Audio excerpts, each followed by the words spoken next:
And we're thrilled to have all of you here tonight, and also welcome to those of you that are joining us on Facebook Live. If anybody wants to rewatch this that's here in the audience tonight, you can go to the Westerville Area Chamber Facebook page and you can rewatch it if you'd like. And then we will also be posting a YouTube account probably by Wednesday. You'll be able to download it via YouTube as well. To our council members, candidates, thank you very much for taking the time to be with us tonight. We'd like to thank some members of our Business Advocacy Council with the Chamber that are with us tonight. And one is Laura Hartman over here with Status Solutions, and Ashley Fellers with Trailhead Partners. And we invite you to socialize with us on social media tonight or even after this. And you can do that on any of the platforms, Twitter, Facebook, LinkedIn, whichever. Stacy Rusterholtz in the back there. Stacy, you want to raise your hand? She's our Communications and Community Outreach Manager at the Chamber, and she's done a tremendous job helping put this together and also put the voter guide together for you. If you didn't pick that up, be sure to get one of those. If you do have a question tonight, she can also pick that up for you so you don't have to stand up and bring it over. We share our appreciation to Status Solutions, Charter Communications, and Edge Technologies, who are our sponsors this evening, and we appreciate their support of our election process. And we have two Otterbein students that are with us tonight that are part of the political science program at Otterbein. And our first one is Abby Vitale, and she is a sophomore majoring in economics and English and minoring in political science and legal. And our other one is Ayan Abdi, and she's a senior majoring in political science and English, and she's currently applying for law school. So if anybody has an in at a law school, let her know. And you'll see the microphones around. This will let you know that that's what's going on for the Facebook Live. And it's my pleasure now to introduce to you our moderator, and her name is Tanisha Johnson. And Tanisha is an Emmy Award-winning journalist, and she is an anchor for Spectrum News 1. So Tanisha, I'll turn it over to you.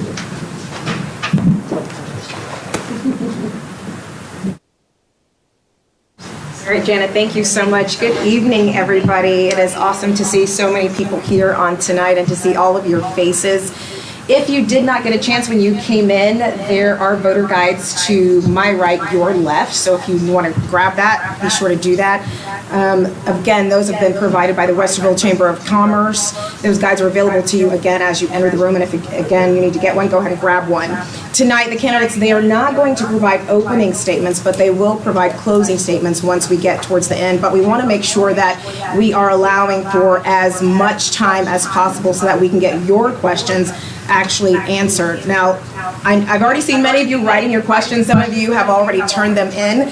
What we'd like to say is, for those of you that have not turned in a question but you still want to submit something, once you grab one of those sheets over there to my right, your left, you can just raise your hand, and again, Ms. Rusterholtz can actually grab your question, and that will get submitted to our team over here who's going through all of the questions. And those questions will go through a review, but the review team is made up of committee members who will not just review your questions, they may possibly edit them specifically for length and clarity, but it's also to make sure that we're not having duplicate questions by many people in the room. And then once they get those questions, then they'll be passed on to me. Now, please understand that we may not get to everybody's questions, but we will do our very best to get through as many as possible on tonight.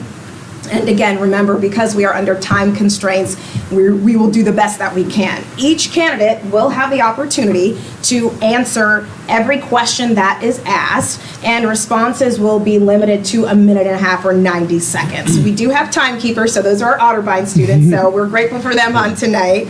The timekeepers will keep track of the responses as well, and so if you see the gold card go up when your response is coming closer to an end of about 30 seconds, you know your time is almost up, but of course when you see red, that is, okay, your time to stop. With that being said, during the course of the forum, there may be occasions where you're like, yes, I love that answer and I really want to respond, but we are asking you that if you would just please hold your applause concerning any sort of response until the very end of the forum, because again, we want to get through as many questions as possible. When we get to closing statements, candidates will be given 2 minutes for those closing statements at the very end of our session. So, with that being said, are you guys ready? All right. So the first question tonight is actually this, and we will start with Mr. Glasgow, actually. Do you believe there are changes that are actually needed to streamline the zoning and permitting process? Mr. Glasgow. Yes, thank you. And before I give that question, to answer that question, I'd like to thank the Chamber for having us all here tonight, and for all of you folks to come out tonight on a Monday night and your interest. I'm actually on the Zoning Commission. I was on the BZA, the Board of Zoning Appeals, for 7 years, and I've been on the Zoning Commission. I had the honor to be on there for this year. I guess I would say this. The zoning code you have, you get the development that you have in the zoning code. I think that you need to look at the zoning code and see if it is encouraging the kind of growth that you want. And with that being said, I know in the board meetings that we've had, there have been a lot of times where it's come up at BZA, at the Planning Commission, that there's this change needs to be made in the zoning code, or this change needs to be made in the zoning code. So I do think it needs to be reviewed. I have not read every single piece of the zoning code. We deal with it piece by piece, but I do think it needs to be comprehensively reviewed and streamlined. Thank you so much for your response. Mr. Grimes. Hi, thank you very much for having us here. My name's David Grimes, and I don't normally sound like this. I'm a little congested, so if you can't hear me, just let me know. Our zoning code is not ready for the Westerville of today and the Westerville of tomorrow. Watching Planning Commission and Aaron and other members of the Planning Commission, there's a lot of dated hurdles and hoops that development has to jump through in order to make Westerville the Westerville of tomorrow. It wasn't written with Intel in mind. It wasn't written with the population demographics of Central Ohio in mind, because it's dated. The zoning code is a priority for me. I don't know the ins and outs of it. I'm a public school teacher, but we have great staff. We have a great planning and development team. We have a great economic development team, but they need the priorities from council to make sure that we have an updated zoning code to meet the needs of Westerville tomorrow and today. Thank you so much. Mr. Rutherford. I would like to thank everyone for having me here today as well.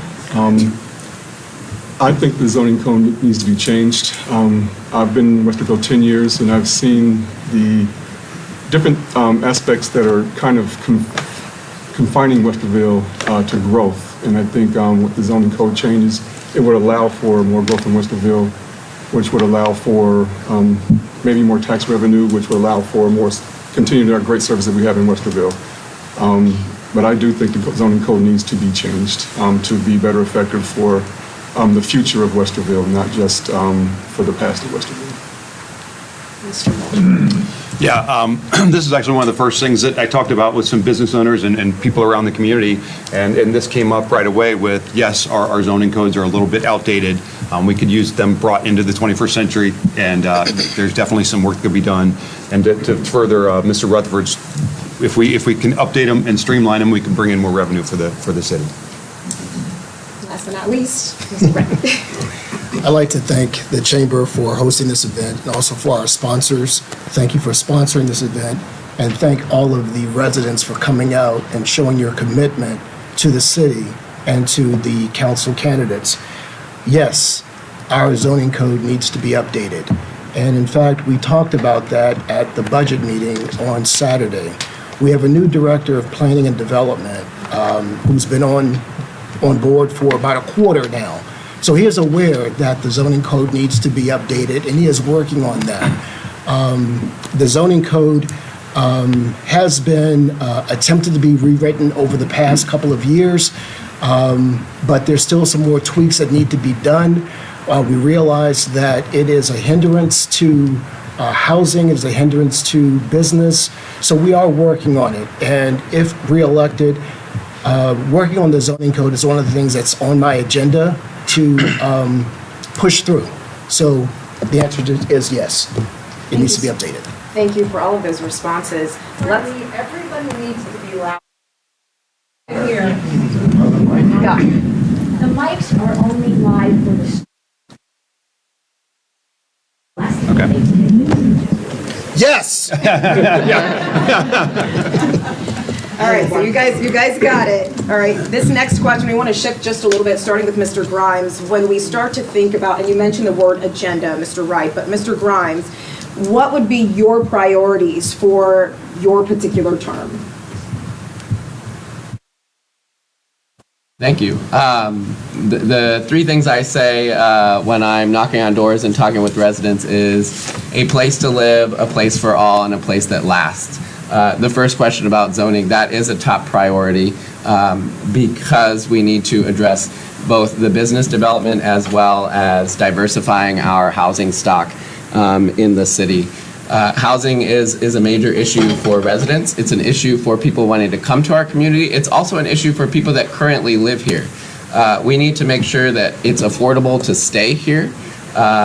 Using certain initiatives, we provide great city services already, but we need to make sure that all of those city services are already or are maintained at its current rate. We pay a lot less for some of our services than our neighbors, even though it might not feel that way. It needs to be maintained. A place for all, we need to make sure that everyone feels included in the city. All community organizations are engaged, and new residents and current residents that might not feel as engaged as they have been in the city, we need to really lean on our DEI director, JR. He actually just created the DEI-B framework. I like the last part, B, for belonging, because part of that is telling the story of the residents of Westerville. And then a place that lasts, sustainability. I currently chair the city's green team, which facilitates the zero waste plan. We need to leverage both our unique Westerville Municipal Electric Division as well as our water treatment plant, which is very unique and makes Westerville special. Thank you for that answer. Mr. Rutherford. For my agenda, I kind of mirror what Mr. Grimes has said, affordable housing for all. In thinking for the future of Westerville, with as has been mentioned before, the Intel plant that's coming in, what does that look like for the future of Westerville? What does it look like for our infrastructure? What does it look like for people going through Westerville and possibly using some of our services as well? So making sure that those services that we are used to right now that are just there for us, making sure that they stay up to par. And then, of course, again, I want to hit on affordable housing with the market the way it is and the way housing is and the systematic unaffordability of housing for some residents that live in our city. There are things that we can do to make it more affordable. There's things that we can do as a city council to make different things that make it more affordable. And then the last for me is just working to maintain what we have here in Westerville. This is a close-knit community. My kids know his kids, knows his kids. And as a resident of Westerville, I know people all over Westerville, and I want to keep our community close-knit and make sure that we all are striving for the better and future of Westerville. All right. Mr. Washburn. Sure. So really, having lived in Westerville my whole life, I think about what makes it the great community that it is. And first and foremost, it's safety, it's police and fire. My father just fell the other week, 2 weeks ago. He fell off a chair, broke his shoulder. Wouldn't let mom call the squad. I called as I'm driving. It's a 7-minute drive from my house to their house. Before I got to their house, the paramedics were in the house helping my father out. That's key. I mean, that every year the survey gets done, and every year the number one question on there, the number one priority is safety. And so fire and police have to be very at the top of the list of keeping them, making sure they're doing the right things, making sure they're supported. And then secondly, really prioritize, we talk about, the affordable housing. The city's already working on doing some incentives to help people stay in Westerville. And I know after attending that rousing budget meeting on Saturday that there's plans and looking at how to best incorporate bringing in other housing and working with the community and working with people to figure out how to do that. That's not just a Westerville, Ohio problem. That's a national problem that everyone's going to be working on over the next 10 years. And then the zoning rules, and mostly then just stay focused on day-to-day, what makes our city great. So that's my agenda. Mr. White. My agenda is housing, whether it's affordable, attainable, or workforce housing. Whatever you want to call it, whatever is palatable to you, we need housing in Westerville. We have market rate housing right now, but we need housing of different types, different price points for all people. Everyone who wants housing should be able to afford housing, get housing here in Westerville. Beyond housing, I want there to be a thriving community for those who are financially challenged. Not everyone in Westerville is well off. So for those who are economically challenged, I want there to be access to services that can help them out. We need to build partnerships with community action agencies, other organizations that can provide assistance to our seniors, our single families, our teens who are parenting. There are a plethora of organizations that are out there that we may not know about. So that's on my agenda as well, to help those who are financially challenged. And then also diversity, equity, inclusion.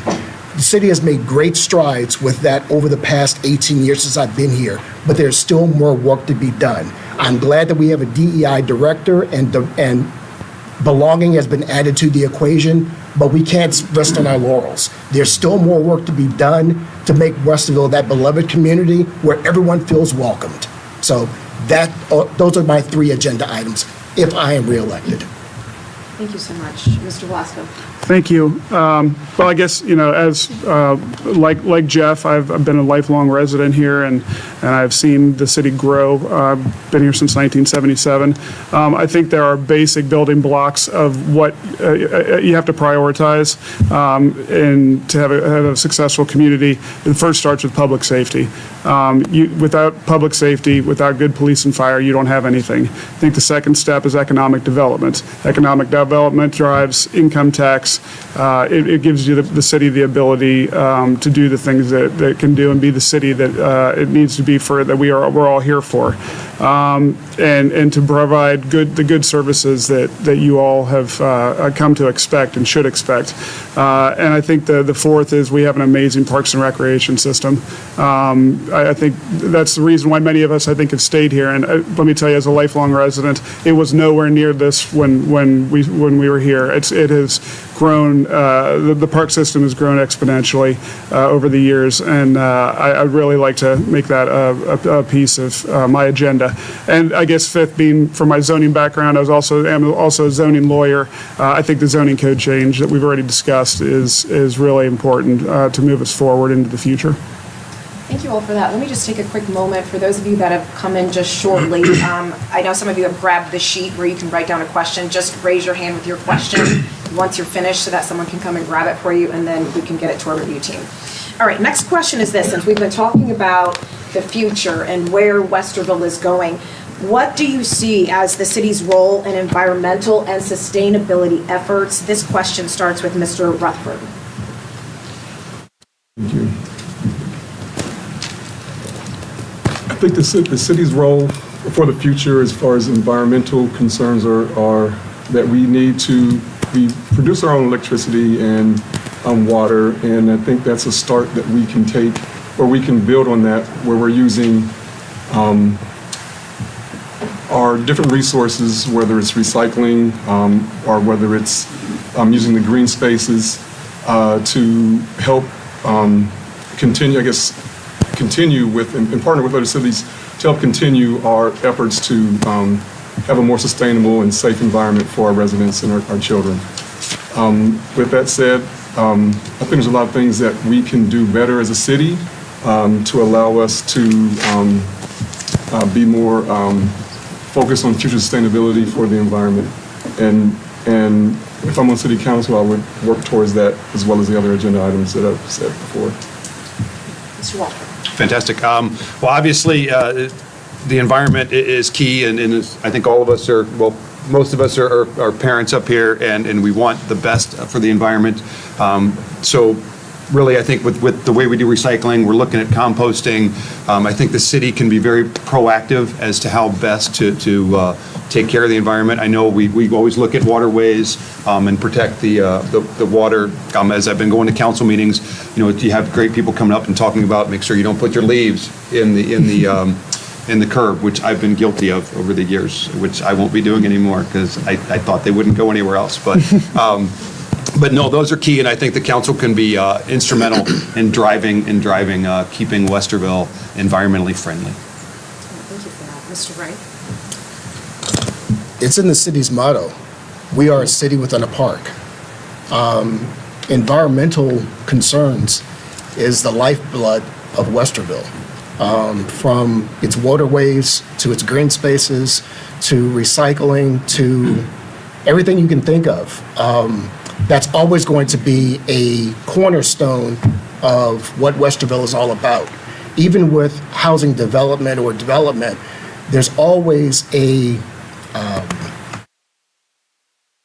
consideration of maintaining the environment, a consideration for natural resources, wildlife, etc. So protecting the environment is key with Westerville, and it's something that I see the city being a leader in and maintaining going forward. All right, thank you. Mr. Glasgow. Thank you.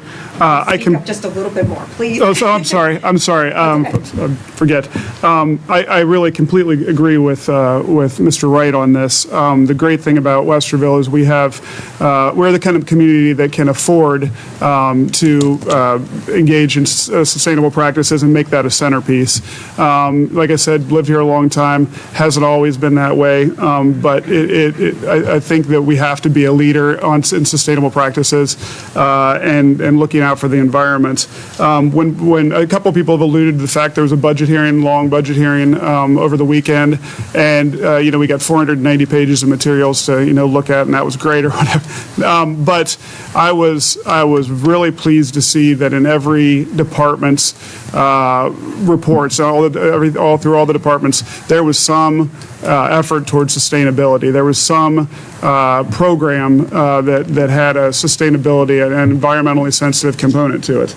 I think you alluded to the green team, zero waste. I think that's a great program. And if I'm elected to, and I guess I will also say, going back to the zoning, I'm going to keep harping on zoning because it's what I know. I think we need to look to incorporate sustainable practices and encourage them in the zoning code rewrite. So if I'm elected, that will definitely be something that I support. Thank you. Mr. Grimes. I would like us to be a leader in the region, a leader in the state, a leader nationally. Right now, we're kind of in line with some other municipalities, but we're being beat by communities like Bexley.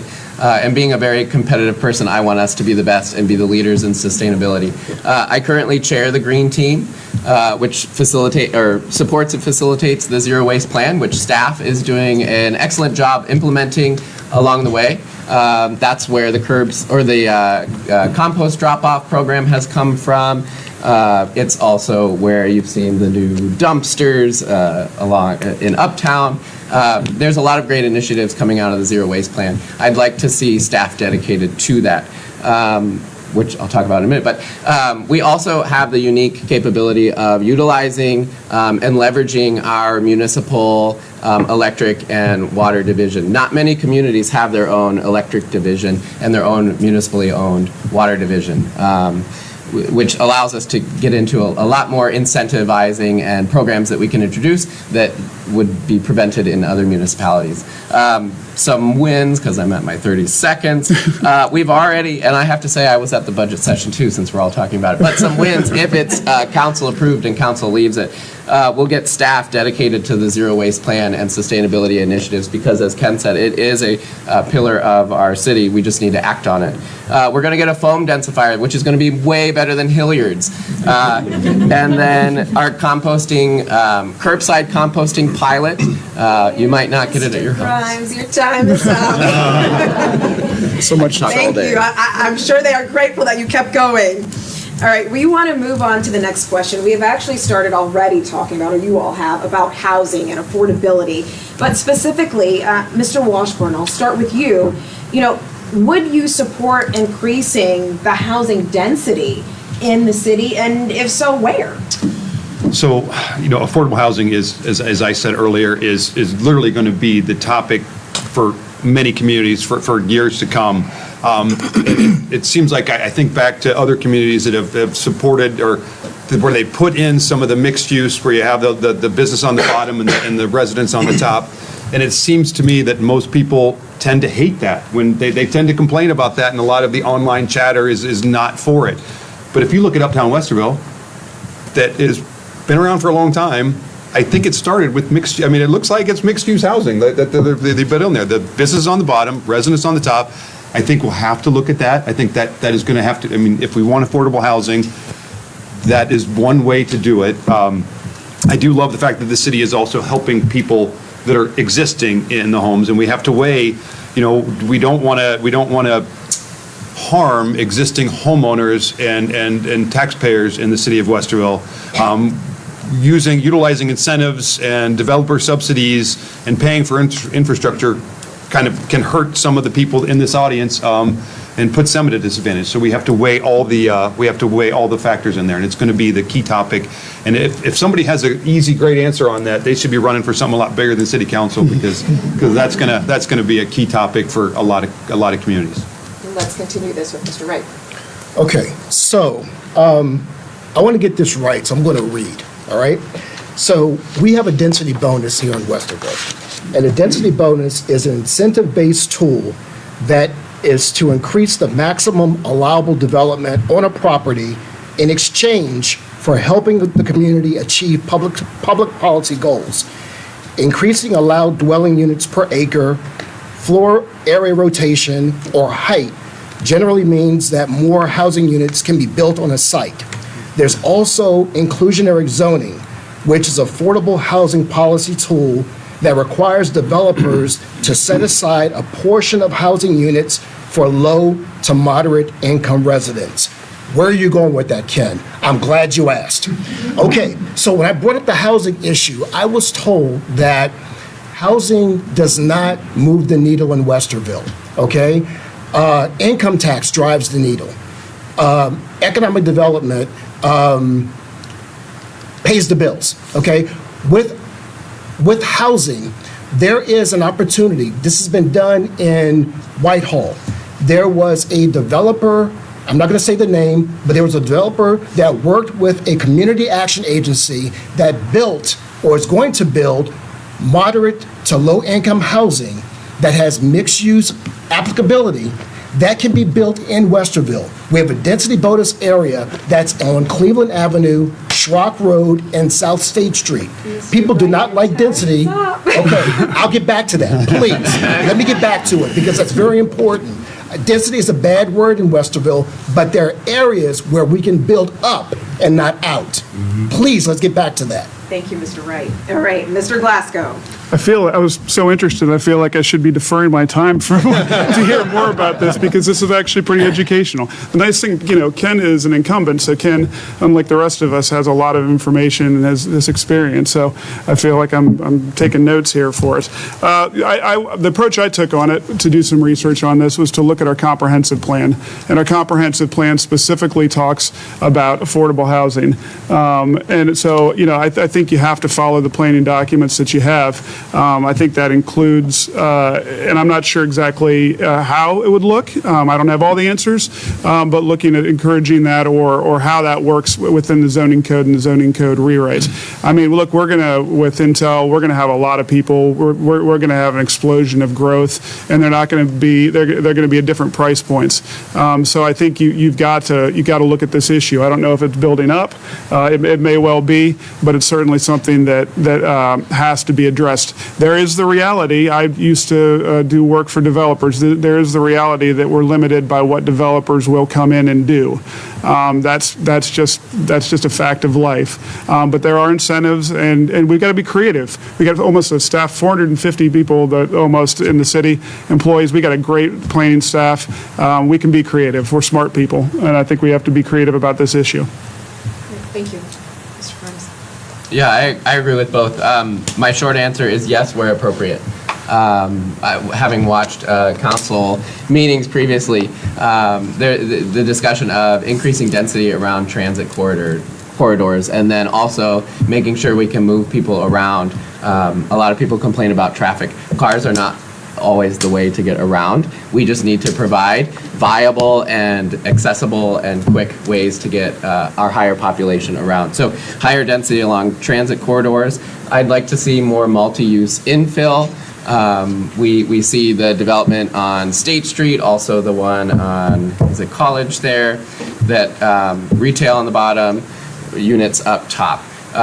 We can do infill, and we can also develop where we have the limited land space that's left in the city. But also redeveloping areas that are dated that would require our updated zoning code. Brooks Edge is what brought my family to Central Ohio. My mom, newly single mom, got a job it was Bank One at the time, so now the Chase Building at Brooks Edge. That area is due for redevelopment, and it shouldn't all be business and retail. That's a great place along 270 in between Cleveland and State Street where we could increase multi-use and higher density housing and still encourage business and development and investment in the city. Thank you. Mr. Rutherford. Well, I really can't expound on anything more than what everyone has said, but we all have said that housing is an issue in Westerville. And I think with the density, we also have, with the housing density that we're talking about, we also have to look at what the infrastructure, how it's going to hold that density of people, our streets and things like that. But the affordability of the housing as well. I know, I actually have a friend who's looking to move in Westerville from Jersey, and he is looking at housing, and because he wants to live in Westerville, he doesn't want to live anywhere else. He likes the schools, he likes our services, he likes everything. And he's looking at the price points that are here and the availability within the city limits, and he's not finding the inventory needed. And I think if we increase the density that we in our city, whether it's multi-use space or higher, if we build up and allow people to move into our city, I think it'll bring more people in that will, one, increase our tax revenue, income tax revenue, but as well help us maintain our services and things like that. So I think density is the way to go, but we also have to take a look at it and how it's going to actually affect our city with as far as infrastructure, traffic, and how the services are going to address those issues, address those, not issues, but address those extra population that is coming into that wants to live in this city. And since you just ended on that, Mr. Wright, this is a great way to follow up with the next question, and that is, should zoning rules actually be used to control growth and density? And does Westerville need to get bigger?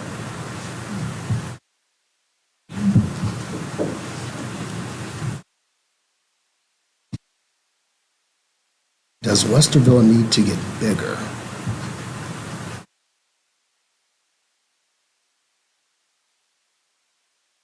Does Westerville need to get bigger? That's a good question.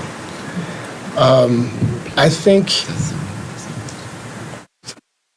Westerville will grow as people come to the city with intel. There will be people that want to move to our city because of the great services that it has.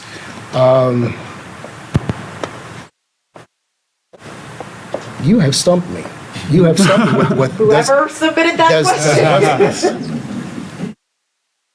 Does Westerville need to get bigger? Wow. Can you restate it? Yeah, please. Can you restate it? Question is, should zoning rules be used to control growth and density? And does Westerville need to get bigger? Okay. One more time. Your time is almost out. Should No. zoning rules be used to control growth and density? Okay. Does Westerville need to get bigger? Okay. Well, I definitely think the zoning needs to be changed, needs to be updated. And I definitely believe that housing is important. You stumped me on that one. I apologize. I just got... And your time is up. Okay. Okay.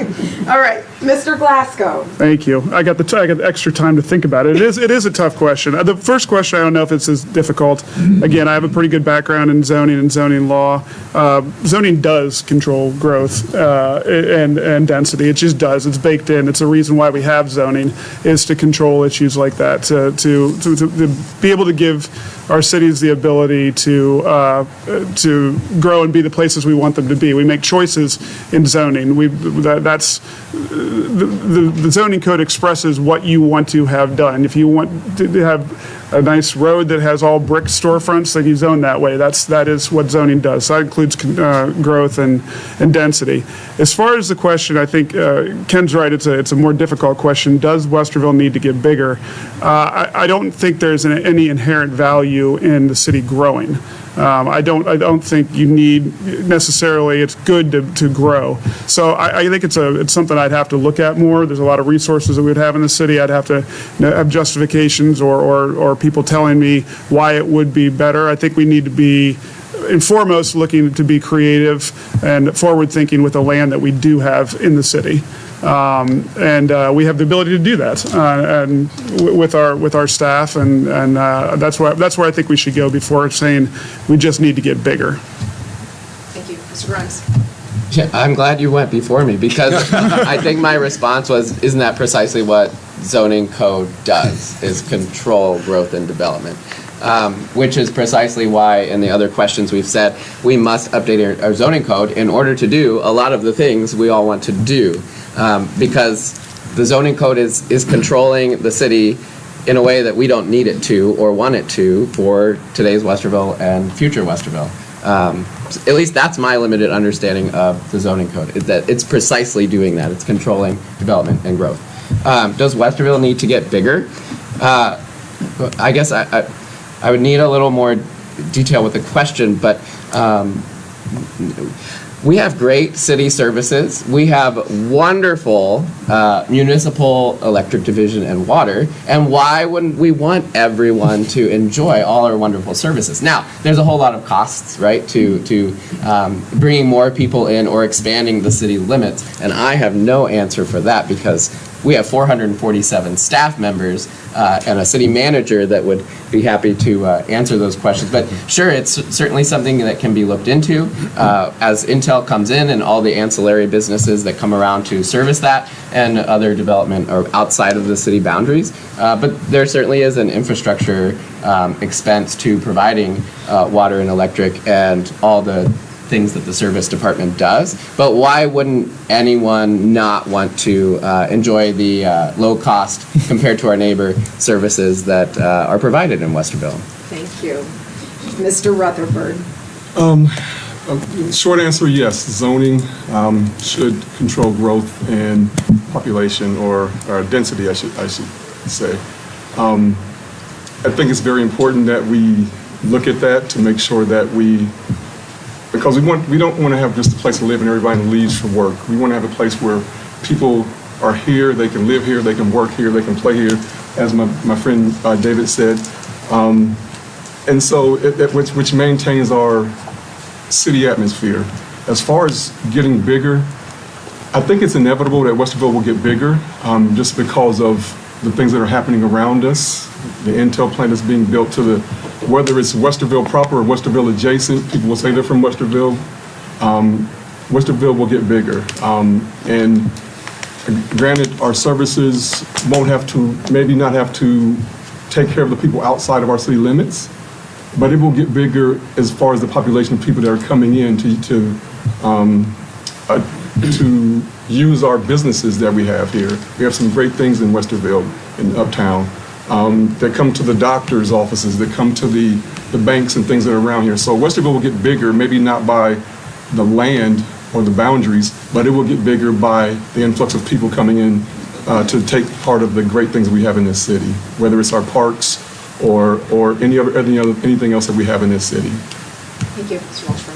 The beauty and the curse of going last is everyone's pretty much said all the key talking points. But obviously we know zoning controls, controls development. But as far as Westerville getting bigger, I have heard, and just rumors, that there are many residents on the other side of Hoover that would love Westerville to annex them into the town because of, as David has pointed out a couple of times, I think we pay about 80 cents on the dollar for our utilities compared to neighboring communities. A lot of those people on the other side of Hoover now are unincorporated, but a lot of them are former Westerville residents. My concern on that is it has to be looked at very closely, because then we are spreading our 447 employees, our police and fire much thinner. So I'm not opposed to Westerville getting bigger, but I think it would have to be looked at very closely on a lot of levels. All right, we're going to shift subjects now. This question, beginning with Mr. Glasgow again, is what are your views about LGBTQ plus recognition in Westerville? What are your views about LGBTQ plus recognition in Westerville?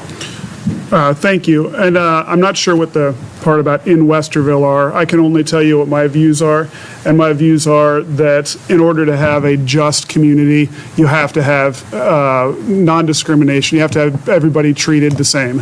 It's just a basic fact of life. It's just basically being a human, a good person, right? So I think, the anti-discrimination statute that was passed a number of years ago was a great first step.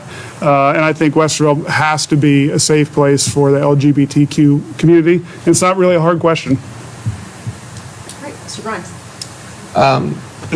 Yeah, it shouldn't really even be a debate or a discussion whether our LGBTQIA plus residents are equal and just as valued in our city, in our state, in our country, across the world. Discussions or proposals to limit an individual's rights or whether someone can occupy certain spaces in our community, in our government, out in the community. The attacks on the community are very frustrating. It shouldn't even be a discussion. They are equal residents in our community and more broad. It's frustrating being a public school educator during the day. I get the attacks on that side as well. If you're all watching school board elections, it's unacceptable. And it shouldn't even be a topic of, unfortunately, it is a topic of a discussion. It needs to be discussed. The things coming out of the state legislature need to be addressed, but it shouldn't even be an issue.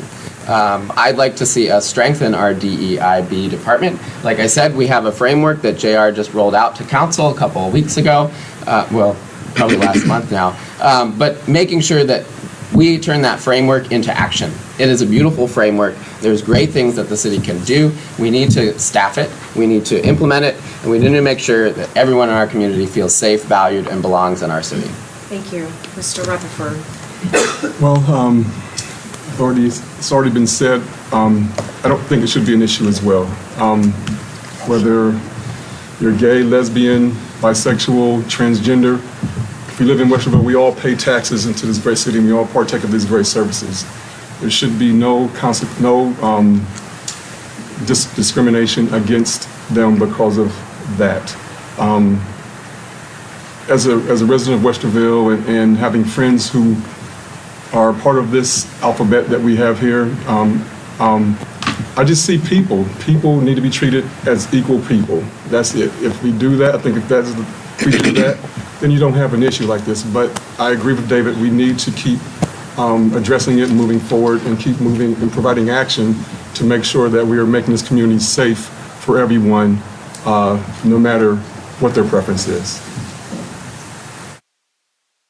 Mr. Washburn. So when I drive around Westerville, or I go to the farmer's market, or I go to Fourth Friday, I see a very welcoming community. I think that we in Westerville do a great job of making sure we include everyone.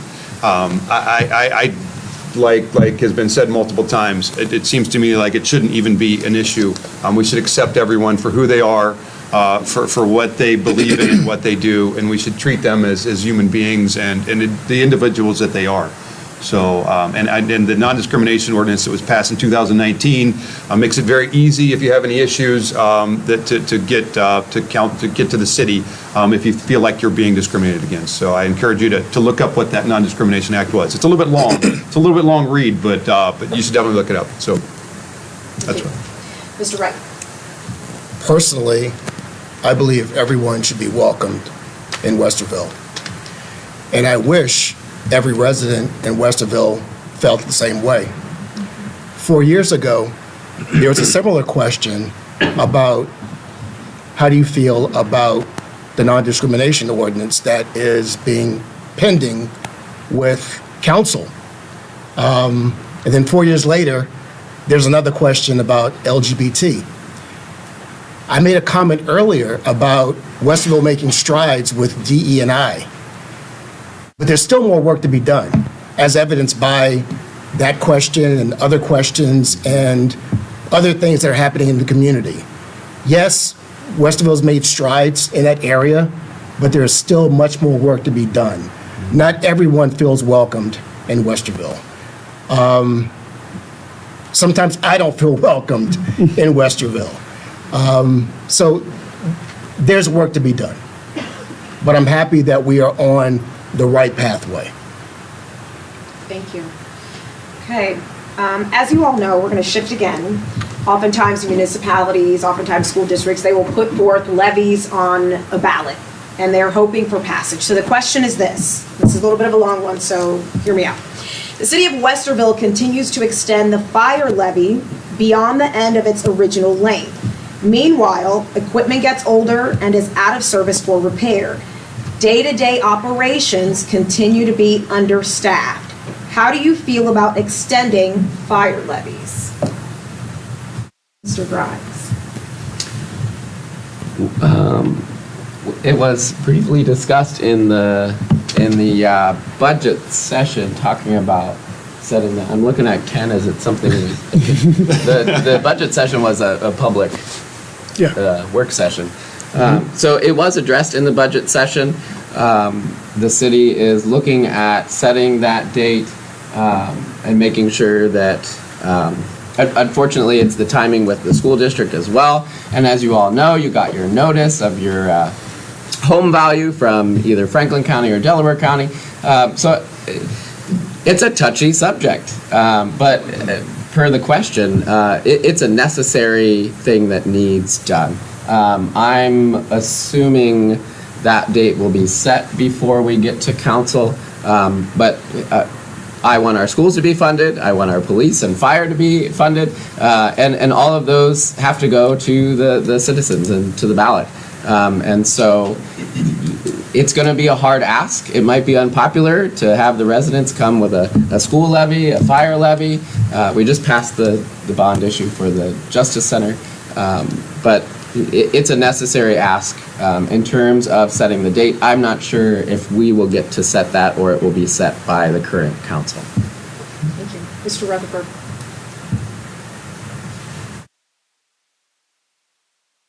I think everyone wants to talk levies and money and things until someone needs the service. The gentleman's dad fell a couple of days ago, and he needed this service. He wasn't thinking about the levy. So I think it's important. It all impacts our pocketbooks, our wallets, whatever you have. But I think it's very important that we consider this. Our police and fire are essential services in this city, and we need to take care of them, as well as looking at ways that we can be economical about it, but still maintain the level of needs that we have. And then as far as the staffing is concerned, looking at ways to bring in people that are trained, whether it's through maybe a program in the school where you're working through the schools or partnering with Otterbein, to bring people in who are interested in being a police officer or fireman that want to be part of our seller services. So I think it's important that we look at that, and I don't know about the dates or anything like that, but I think it's important to have in our city. I think they do a stellar job, and you don't think about it until you need it. And I think that's the main thing. So, as David and Aaron and I have mentioned a couple of times, I think, Ken, the budget meeting on Saturday, which in all the years I've lived here, I never went to a budget meeting before, and actually I'm kind of regretful, even though it was 4 hours and 45 minutes on a Saturday morning, and I missed the beginning of the Buckeye game. But fire is ultimately important. As we said, if your house is on fire, you'd want somebody to be there right away. I know they're coordinating, the city and the school board are coordinating how they do the levy, and when it comes on. The chief, it sounded like the chief didn't sound like there was concern for broken down equipment. I think that was part of the question. The chief seemed very confident and a lot of positive things going on for the fire department. One thing he did say, that in the next 2 years, we're going to have 33 firefighters that are eligible for retirement. So this could be a huge issue coming up, and it definitely is going to be top of priority. And I hope that when it comes to the ballot, that everyone does think of the services that we all need and we all utilize, at the worst time. So so when you need it, it's there. And so I think that extending it and having the new one will be key, and hopefully it passes. Mr. Wright. Okay, no more deer in the headlights. Okay, so yes, with the levy, I will always support the levies for fire, police, as well as school. Even though I don't have a child in the district, I think it's important that we support our levies to keep Westerville the prosperous and inviting place for companies and businesses and families to come and take stock. As far as fire is concerned, having gone through the Citizens Fire Academy, I know that Chief Miller is a good steward of resources, so I don't know about this having faulty equipment or whatever was part of the question. He takes very good care of the equipment, and he budgets very well. So it's top of the line. He knows when the service life is about to expire. He plans for it. There are no surprises. So when we get the levy, it's very well thought out. So I have no issues with supporting the levy for fire or police. Mr. Glasgow.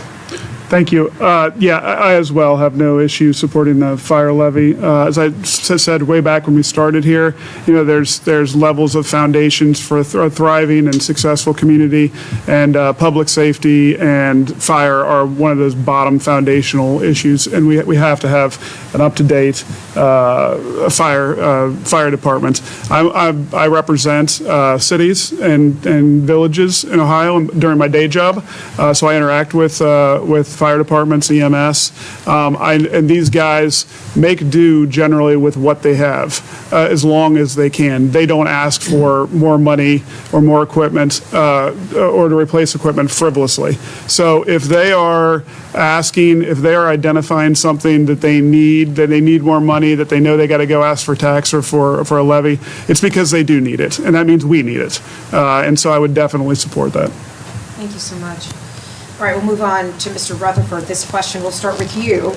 Where do you see the city and chamber in terms of being able to establish or develop meaningful partnerships that benefit both the city and the business community? And how would you support that initiative? So I'll read it again.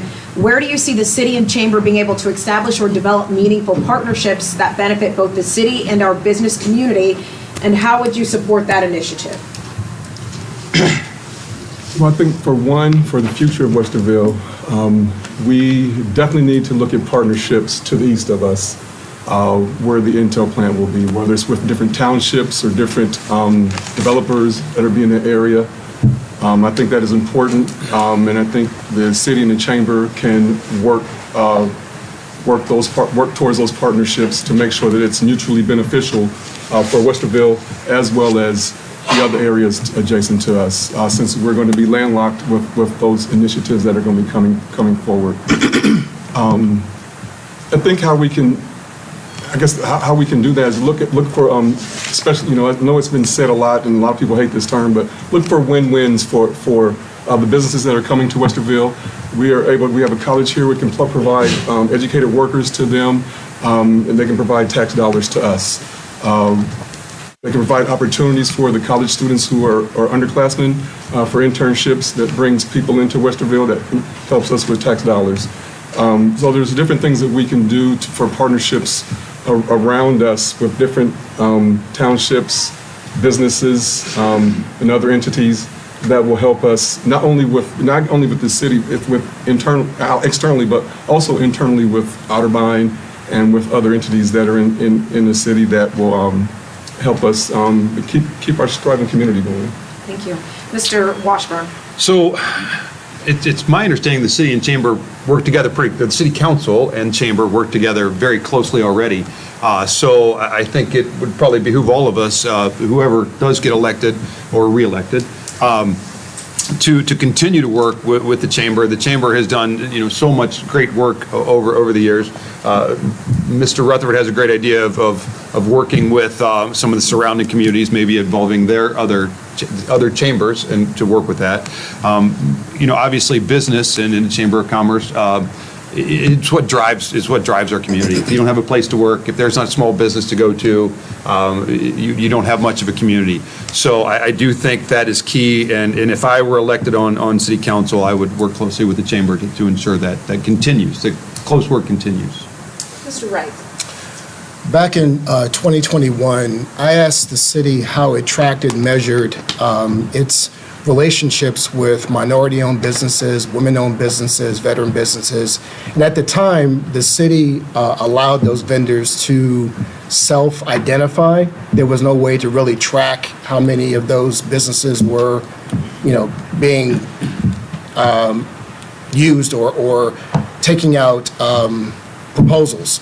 So after a series of meetings and discussions or whatever, the city now has a way to identify the certified women-owned businesses, minority-owned businesses, veteran-owned businesses, and small businesses as a way to incentivize them to do more business with the city so they can tap into those resources and expose more businesses to opportunities here in Westerville.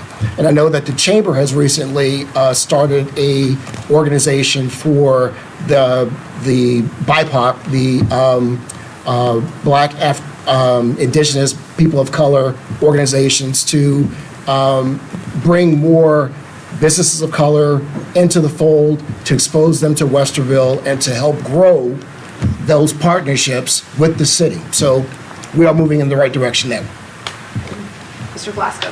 Thank you. Going at the end, I probably will echo some of the things that people said already. I don't know about specific initiatives. I know that the chamber and the city has a great relationship and has had that relationship for a long time. Economic development is, the lifeblood of the city and the community, and developing businesses, and the chamber has a great network. So I would like to see that relationship continue. I do echo Ken's comments about the fact that I think we are a community that can be and has the luxury to be in the position to take steps to encourage minority-owned businesses and women-owned businesses. I think it's important to get that perspective in as much as we can and to encourage that in our business. Mr. Grimes. My initial comment is similar to Mr. Washburn's. My understanding is the chamber works pretty well with the city already. So I'll say 2 points. And Janet, you can shout it out. There's this partnership, WorkWise or Work. Yes. Workwise Collective. And again, being an educator by day, Matt Meisner, our career and college readiness coordinator, sits on that. I know Rachel sits on that, Janet sits on that, a couple other people. I'd like to see that increase or become an even bigger player for the city as we continue to attract more businesses and develop and sell those last 2 plots at West Star, and probably encourage some more businesses at the 88.5 acres. They're going to need a workforce. We have a great university. We have Otterbein University right here. We have Westerville City Schools. After doing the Citizens Academy, I learned that a lot of our line people, they call them linemen, come from out of Zanesville. And so I said, hey, if Matt sits on here, like, we've got some Westerville kids. Let's get Westerville kids being line people, coming out, not having college debt, making more than I do, and staying here where they grew up, fixing our, doing all the wonderful things our electric division does. So those partnerships are critical. And I just learned about it 2 or 3 months ago. And then what Ken said as well, it was really exciting to get to go to the BIPOC business-owned. It was a showcase. Yes, Multicultural Business Expo. Thank you, Janet. Thank you, Mr. Grimes. Oh, sorry. Okay, we will start with Mr. Washburn with this question. The question is, do you believe there is a police brutality problem in Westerville? And how do you believe police should be trained to prevent discrimination? Do you believe there is a police brutality problem in Westerville? How do you believe police should be trained to prevent discrimination? So, as I said a couple times, I grew up in Westerville, and when I was a teen, I thought that the Westerville police had nothing better to do than harass us teens out there. Not that I was ever brutalized or anything, but I knew them all by name. I knew them all by, a lot of times, first name. But this is a very serious issue, and I don't want to make light of anything. I don't think in the Westerville Police Department there's a police brutality issue. I have never read anything, heard anything, seen any. I don't believe I've read about complaints about police brutality in Westerville. All police officers do have some complaints about them, but I have never seen anything about that. And how we train our police is a national issue. It's a local issue. They need more training. I mean, they if you think of there's a podcaster, Jocko Willink, who talks about, he was a Navy SEAL, and he talks about how much training the Navy SEALs do. And our police get minimum amount of training. And I believe most of them, I hope most of them do it for the right reasons. I'm very fortunate to have, there's 5 guys I went to high school with that are all Columbus police officers. I think it's a key part of our city. I hope we never, ever have a police brutality issue. I think our police are fantastic people, and I hope it's never an issue. But yeah, training is key. Sorry, she says stop, so I better stop. Mr. Wright. I'm a 57-year-old black man, all right? So for me, I do not see police brutality in Westerville. If I were 18, I may have a different take. If I were 20, I may have a different take. So my experience is different from someone else's. So I can't say that there isn't police brutality in Westerville, okay?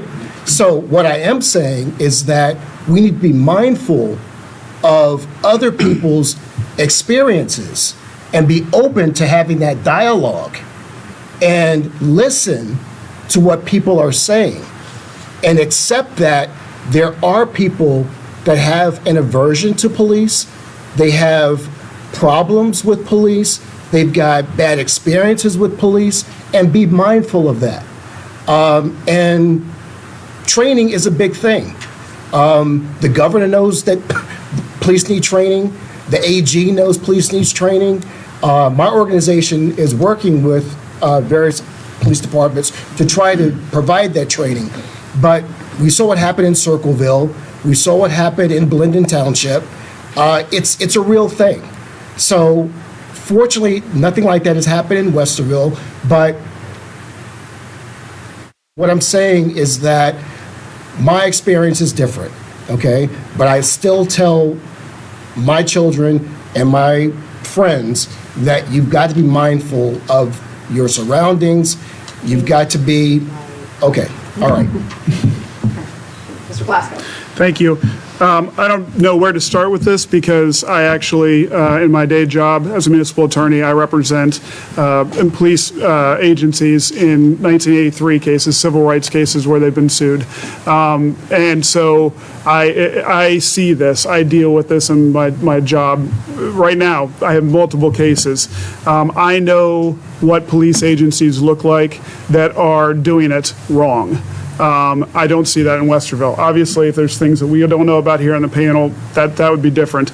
I know that I was really, really excited, gratified by what I heard at the budget meeting about what the police, our police, your police are doing, particularly with respect to the fact that they've opened an academy where they can train in-house. The fact that they have a simulator that they're using. I mean, this is like cutting-edge technology to address the kinds of issues. The fact that they're looking at de-escalation, which is huge. I mean, it's a huge concept right now in policing, where they're knowing how to de-escalate these situations instead of going, to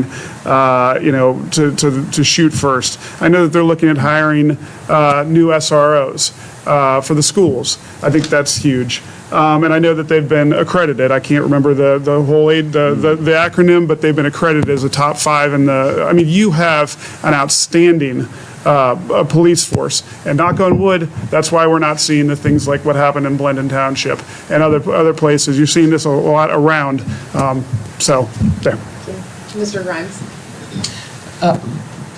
I navigate my daily life with a lot of privilege. So this question only impacts me if I hear from residents, and I think that's precisely what a good member of council would do, is to take any concern of police brutality and consider it and act on it and make sure that no one's claim is minimized and no one's experience and interaction with police is minimized, because everyone is speaking their truth, and that needs to be acknowledged in the city. So if there is an instance that something has occurred or someone has encountered police, I would say brutality or even just a negative interaction, which for some that can be a regular occurrence. A good council member would make sure that that's addressed and taken care of, and policies are put in place moving forward to make sure that that does not happen to a resident again, or somebody just traveling through Westerville as well. We want it to be a welcoming community. We want people to come into our community and spend money as well. They're not going to do that if they don't feel safe. I think also training, we do have our new Justice Center, which does have state-of-the-art training. That requires resources. As an educator, we are held to a high standard, and we have many continuing education and professional development and licenses that need renewed. Our police should be held to a similar high standard. I would like our police department to continue on its track to being the best in the state, the best in the nation, but that's going to require resources and investment to make sure that we have the best of the best so that we don't have any instances. Thank you. Mr. Rutherford. I have not heard of any police brutality problems in Westerville. I have not seen any police brutality problems in Westerville. Therefore, I am, again, what Mr. Wright said, my reality is not what someone else's reality is. When I decided to run for Westerville City Council, the first thing I did was stop a police officer in my neighborhood and ask him what issues does he see in this city as far as safety is concerned. He didn't say anything, and he didn't say anything to me about race. He didn't say anything to me about privilege or anything like that. He told me concerns of her safety. That was it. And I think our police officers are trained. They're doing a good job. And I think with the in-house training that we have, and with the DEIB department that we have now, we'll be able to make everyone have a diverse workforce in the police department, make people feel belonged in our community. Again, as David said, we want people to come into our community and feel safe. I do not feel safe today going into Bexley. I was just asked to speak to with a group in Bexley about my experiences growing up through Bexley. To this day, I do not drive through Bexley. I go around Bexley. We don't want Westerville to be like that. We want Westerville people to come in, feel safe, spend their money, and enjoy themselves here. We have a brewery. We have great things in Uptown. We have great services all the way around. So we want them to come into our city. Thank you. Okay, while I'm getting ready for the next question, for those of you that have questions, we've heard a lot of questions and they have been great questions. If you have a question that's even on a different subject matter, different topic, we definitely want those as well as we continue to go through the questions that we've already been focused on. Mr. Wright, let's go here. So we've already started to talk about Intel has been a hot topic tonight, and specifically with the building, with the jobs, everything that Intel brings.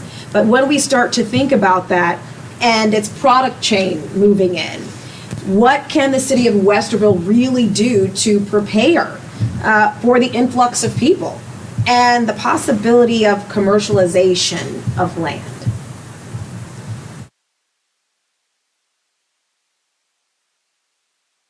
Okay. Well, as far as the commercialization of land, Westerville has already land banked some property east of Africa that is ready for commercial development.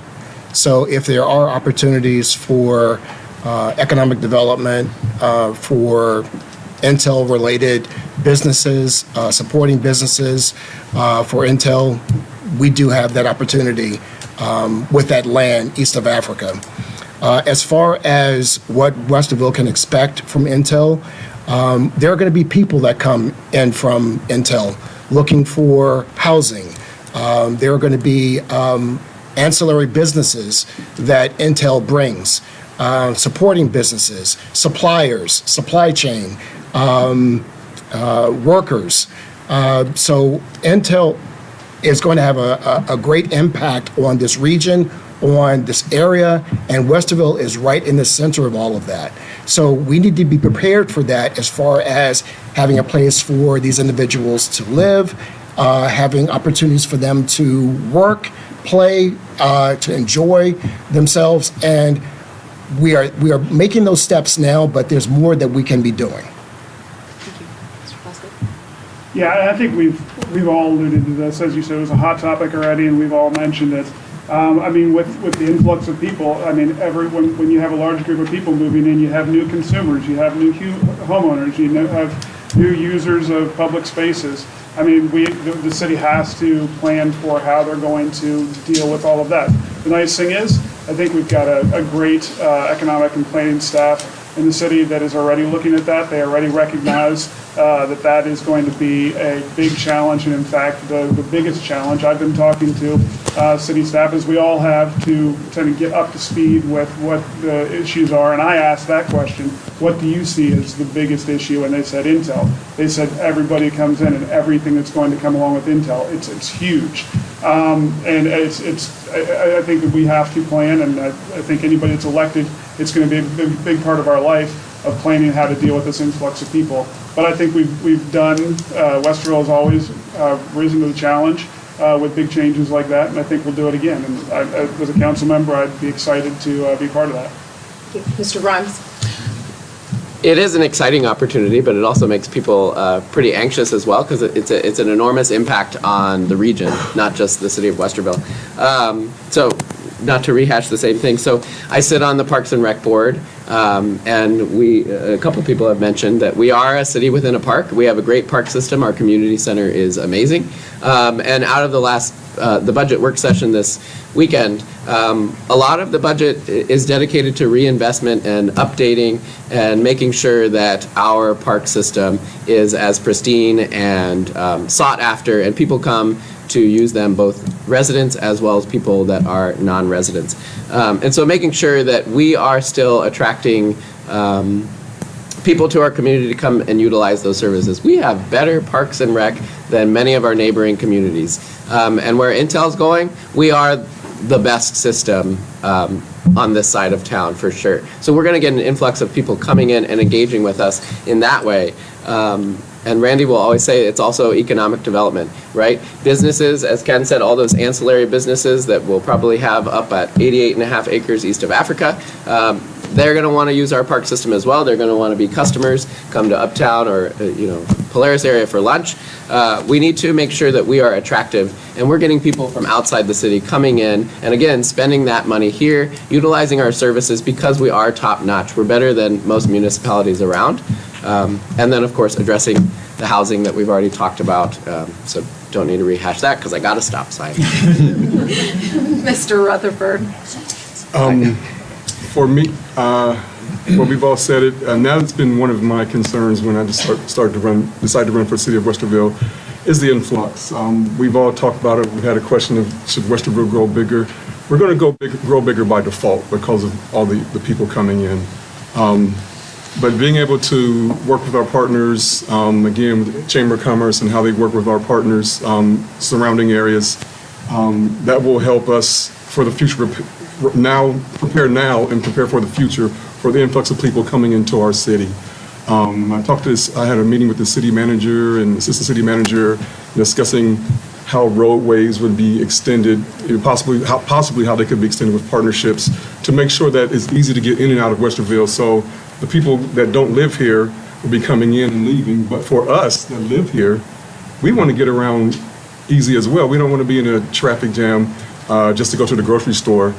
So we have to think about all those things for the future as far as the infrastructure of Westerville is and how we're going to handle that influx of traffic on our roads, the use of them, and how people have access to, again, our services and the businesses that are within Westerville. So, having gone to some council meetings, having gone to the budget meeting, I think council's done a pretty good job of getting ready for this influx of I was looking at you, Ken, because I think you guys have done a pretty good job of getting ready for this. It has obviously been a huge topic for them. Ken mentioned the east of Africa, the acreage over there, to support all the ancillary businesses. So, I mean, I think Westerville is doing a lot, Westerville City Council doing a lot to prepare for Intel, but it's going to come back to, right now Westerville is just under 40,000 people, and I think the studies show in the next 15 years it could be over 50, up to 55,000 people. So, as Mr. Rutherford said, we're going to grow. We just got to figure out how best we're going to put everybody. And as I said earlier, if I had the answer for affordable housing, I'd be running for something a lot bigger than city council, and I hope all these gentlemen would too, because it's something that's going to have to be worked on literally a lot by lot, site by site basis. So that's my thoughts on what Westerville's doing to prepare for the commercialism and Intel. Thank you. All right, we are back to the beginning. All right, so Mr. Glasgow, and first, before I get to this next question, just so you all know, we are doing our very best to address issues that specifically are targeting Westerville. Yes, there are lots of state issues, but we're honing in on Westerville specific. So we don't want you to think we're ignoring your questions, but we're trying to zero in on Westerville specific questions. All right, here is the next question. What experiences do you have or beliefs do you hold that can help you positively affect youth of Westerville? I have kids. I mean, that's, honestly, I'm assuming many of you do. I mean, you don't know how to deal with kids, well, unless you're a teacher, and then you're with them all the time. So I have kids. I think I know what they think most of the time. I actually was a kid in Westerville. I grew up here. I moved here when I was 1 year old. So I've been here for 47 years. I was a kid in Westerville. I've been on sports teams. I've been a youth coach. Pretty much as soon as my kids could start playing sports, I was a youth coach or involved in the band. So I think as far as how I can positively, hopefully I already have, but I have been involved in lots of opportunities to work with kids, and I've would like every opportunity to do so in the future. So I guess my experience is I have kids. I've been around a lot of kids. I've been a lot of other people's kids, and I've been a kid here. And so I think I got a lot of experience from that. Thank you. Mr. Grimes. Being that my day job is a middle school science teacher, I get to spend the day with 125 students in my classroom and 500 some in my building. And one of the special things about being a teacher and working with children in a school setting is we get the inside view, or we get to see the future. We get to hear every single day, every period, every minute, what our future is going to be, and we hear all the needs and wants of it, all of our students, and we just need to act on it, right? Students want a place to live, right? Students want to make sure, when students bring up more complex things than some of us adults forget that students know. They have a lot of questions beyond the curriculum. They have a lot of things in the community that they want to see addressed. We just have to facilitate that. We have to promote that. We sometimes have to get out of the way and stop being grumpy and tired and all these things. But making sure that Westerville is a great place for our students and our children to live, and making sure that they also come back if they go off to college, if they go off to a technical school, if they go off for another career or whatnot, come back to Westerville because it hopefully was a great place to grow up. And making sure that barriers, I got to stop again.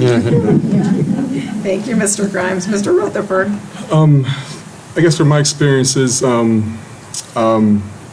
working with kids, I was a social worker for 10 years before I got into IT, so I see a lot of the issues that Mr. Grimes has dealt with in schools.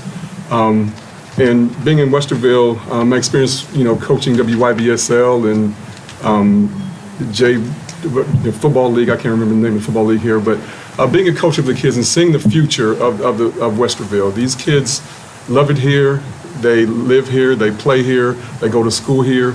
And a lot of people I've talked to as I was going around getting signatures to be on the ballot were people who had left and came back to Westerville. One of my neighbors, she was from Westerville, he lived in California. They moved to Westerville with their 3 kids in our neighborhood because Westerville was such a great city compared to where they lived at.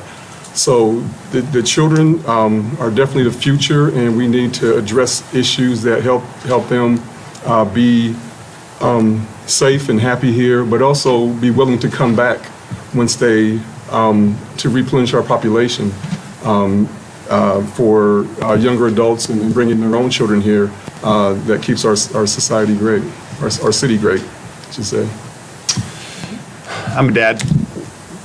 I won't just leave it at that, but I also have the opportunity that I grew up in Westerville, but we moved in 1969 when I was 6 months old, so I got you by a couple years, Aaron. As a dad, as a mom and dad, my wife sitting out there, we had twin boys, we have twin boys, and we had so much fun raising them. They were in Scouts, they're both Eagle Scouts. We both worked very closely with the youth and Eagle Scouts. I was a personal fitness merit badge counselor, so I got to work with a lot of the young people from Troop 64 here in Westerville, who maybe the fire chief's son, I might have signed off on his personal fitness merit badge. But I think, if I have one regret about living here all this time is that I wasn't more active in probably in the city council and some of the things the city did. And I think it'd be great to maybe try to encourage some young people to come to some of the council meetings. I brought my son the other week. He's 18. He said it was the most boring thing he's ever been through. But that's one kid. Maybe there's another kid that would go and think it was the greatest thing ever. So I definitely have experience with working with youths, coaching and through scouting, and it's a blast to work with kids because, as Mr. Grimes says, you really get to see the future. Sometimes that future looks scary, but people probably said that about me when I was a youth as well. Okay, I've been a mentor with Big Brothers Big Sisters of Central Ohio since 2011. Here in Westerville, I've had the pleasure of being active with my daughter Kendall, who's gone through Westerville City Schools, and then having served as the vice mayor, I've had the opportunity to speak at several schools here in Westerville. The first was with Otterbein. They're returning, well, their freshman class this year at the City Green. Got a chance to welcome them for their new home here in Westerville for the next 4 years. And then there was Biztown at the new Minerva France elementary school, which took me back to Kendall being a part of Biztown when she was in 5th grade, I believe. And then most recently was the Hamby 100-year anniversary, where I got a chance to serve on behalf of the mayor at that anniversary. So I enjoy serving youth and being a part of Westerville's student population, watching them grow, watching them just flourish. Our future's in good hands. Watching them come to city council meetings and the things that they do, it's been incredible. I will stop there. That was a great pause point. Okay. All right. Next question is this, and we will start with Mr. Grimes. And so the question is this: do you feel like Westerville needs to change or improve its government? And if so, how? Change or improve its government.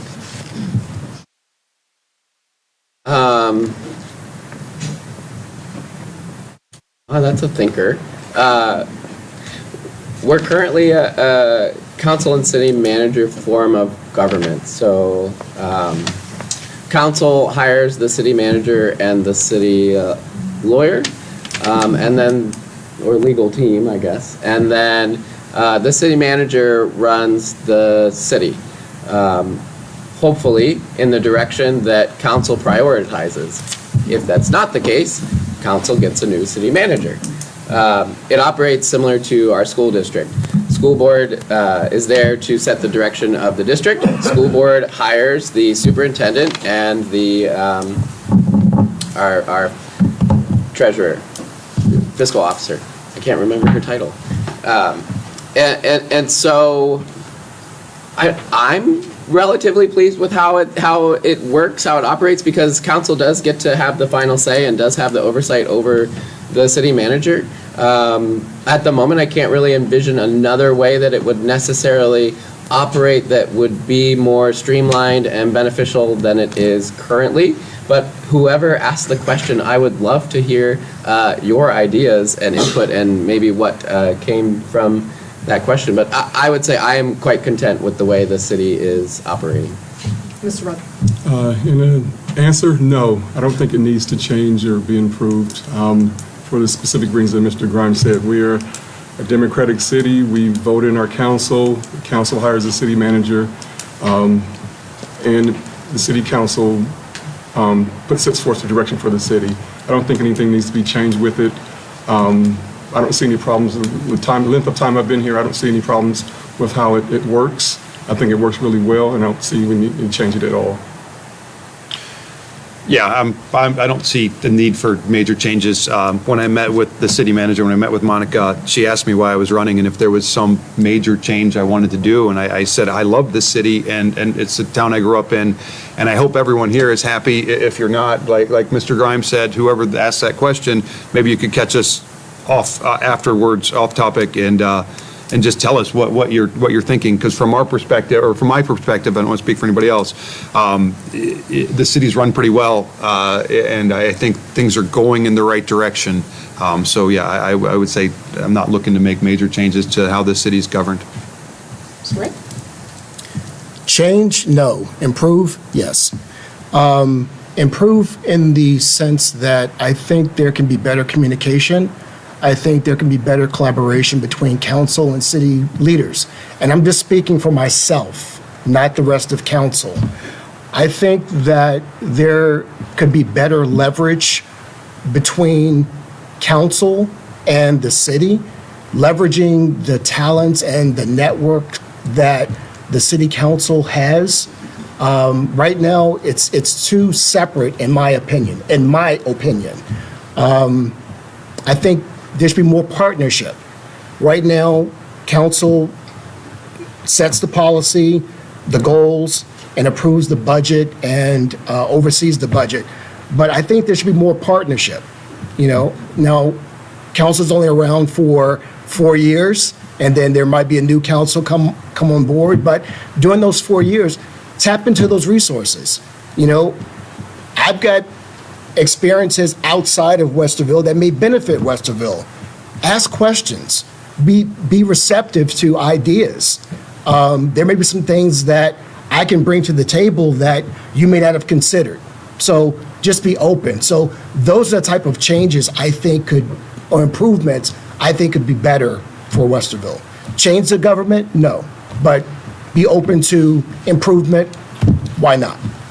Mr. Glasgow. Thank you. Yeah, I agree with Ken. I mean, change, I don't know what that means. Improvement, no government is perfect. I work with a lot of them, but I said they're never perfect. There's improvements that can be made. And I think that would be our job for any of us to get elected, is to continue to look for those opportunities to improve, whether we think of those ourselves or whether those are things that we're talking with, any number of the staff that bring us ideas for improvements. There's been many, many changes since I've lived here for all these years.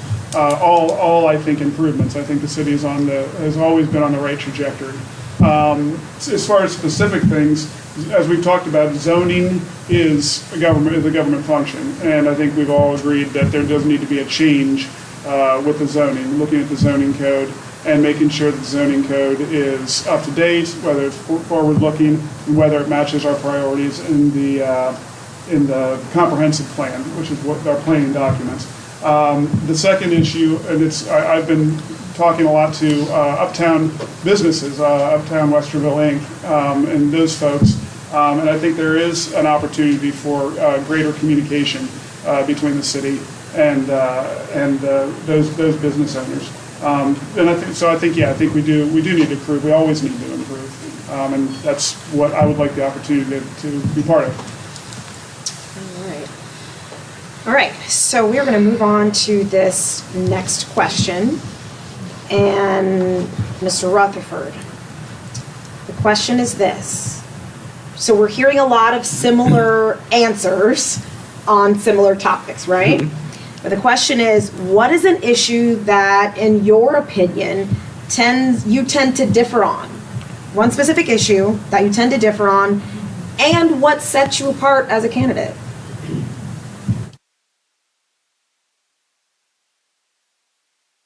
I'm gonna answer backwards on that one. I'm answer first. So what sets me apart as a candidate? As I mentioned before, I was a social worker for 10 years. I know how to meet and work with people in all levels of personal to business. I'm in IT now. I know how to work with people in business, solve complex problems, negotiate, and be able to work as a team to get things done that are one that's going to be important to our city and important to our residents and important to our students and our kids and everything. I think that's what that's what sets me apart as a candidate.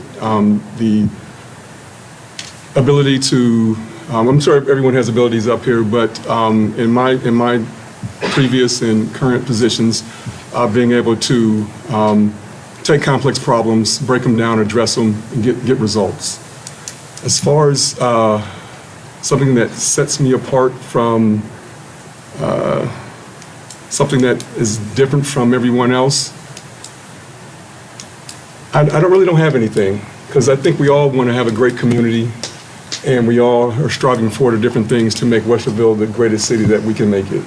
Improving on different things that are necessary and maintaining the things that are doing a proper job.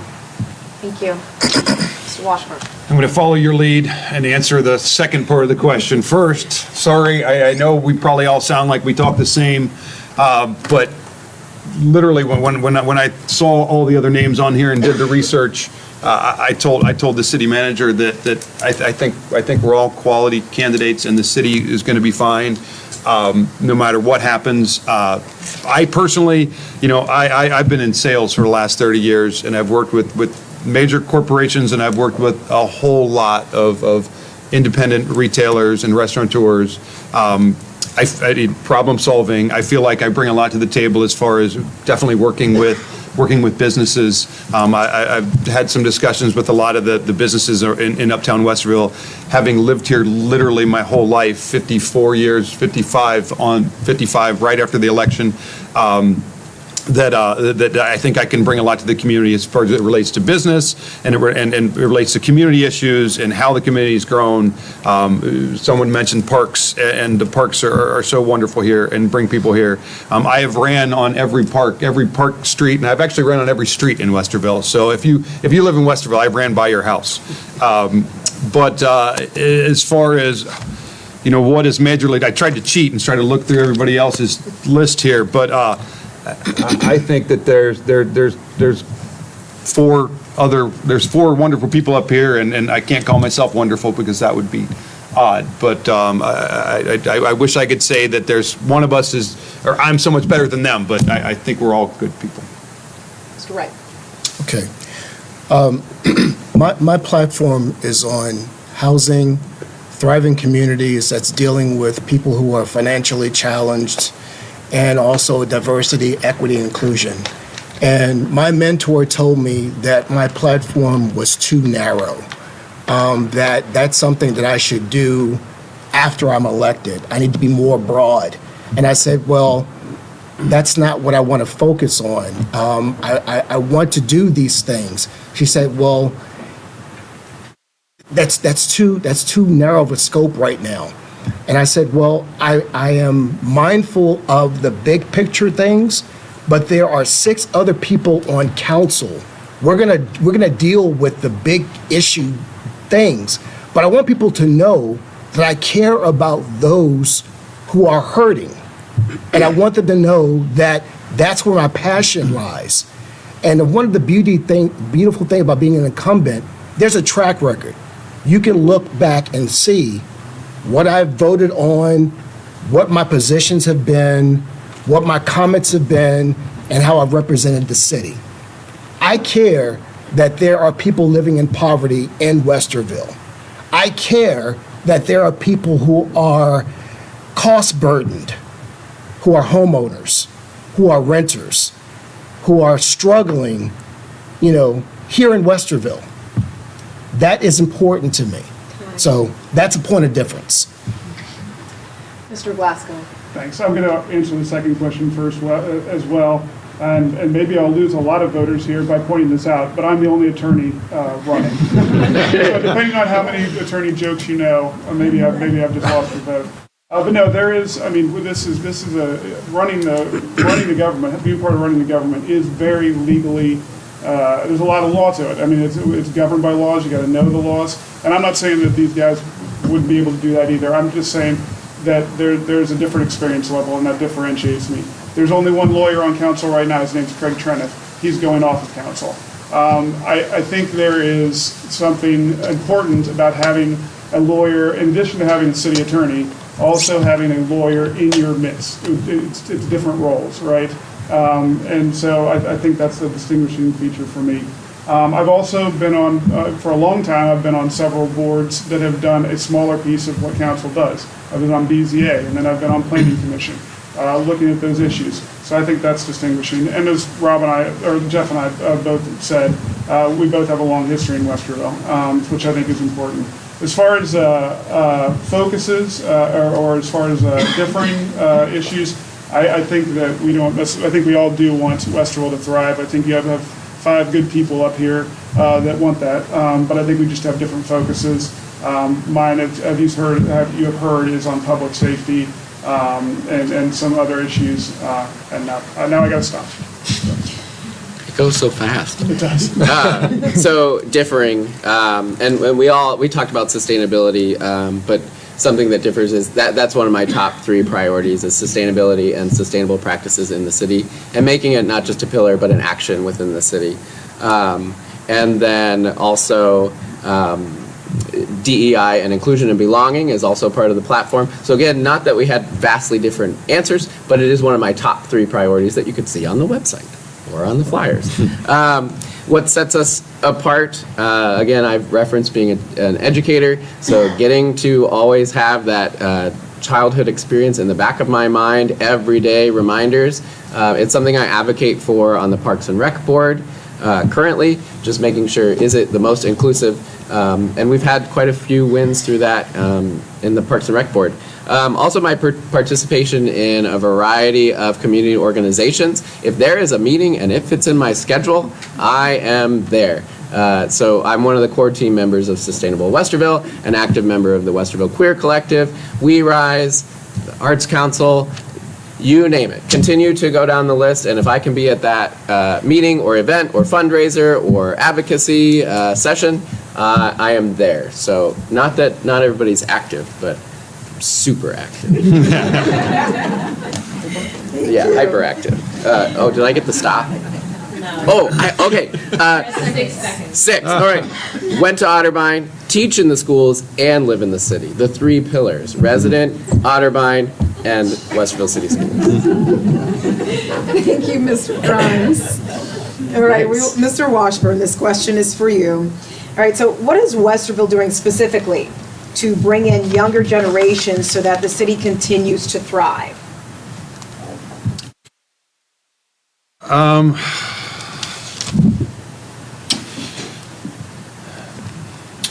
I would say I'm a little bit like Ken was, stumped on that one because it's not what I've worked with a lot.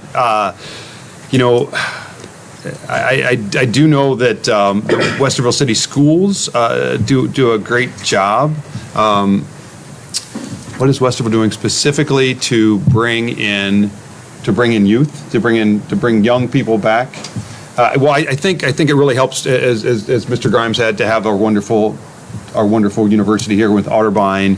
I think that all the community outreach we do and the fact that it's a warm and welcoming and wonderful community. I know that as a parent, I sure want my kids to come back to Westerville or stay in Westerville when they become older adults and are looking for housing. But yeah, no, I'd have to dig into that a little further about exactly what all Westerville is doing. So, Mr. Wright. I don't know that we're doing enough to bring our youth back. If you look at the recent resident survey, you can see that the youth population is declining, and it has been declining since 2016. In fact, the only population that is increasing is the older population. So our youth are leaving and they're not returning. And those that want to return can't afford to live here. So housing is an issue. So if we want to bring our youth back, we've got to have jobs for our youth. We've got to have housing for our youth. So we need to do more if we want to have that next wave of residents, Westerville residents, to take over. Because right now, it looks pretty bleak from my perspective. Mr. Glasgow. Thanks. So I'm not sure that the city can do anything directly as an initiative to say this is what we're going to do directly. This is our Get Young People Here initiative. I think that bringing more young people in, it's a syllogism. It starts with economic development. If you don't have economic development, you don't have jobs. If you do have economic development, you have businesses. If you have businesses, you have more money. If you have more money, you can spend it on the things that attract people to your city, including young people. I can tell you anecdotally for myself and my wife, who's here today, we didn't live in the city. We lived outside the city. We were in the school system. We weren't in the city. And in addition to having more kids, one of the driving factors of us saying we want to be in the city is being a resident for places like the community center and being a proper resident in the city. And the reason we have the community center and the reason we have the parks and the reason that we have the things that attracted us in are because we have money. And we had money because of economic development. So I think that's short answer is that's the best way to get people in, including young people. Yeah, I'm with Ken. I'm not really sure what we are currently doing to bring in younger people and increase that younger demographic. Millennials and Gen Zers can't really buy a house in Westerville with the market the way it is. We probably wouldn't buy our house for what it's going right now on 2 teacher salaries. So if we hadn't bought in 2017, I don't know if we would be where we are. I think part of it is, again, that workforce development. Getting people in our businesses and trained and getting higher paying jobs, not coming out with school debt into...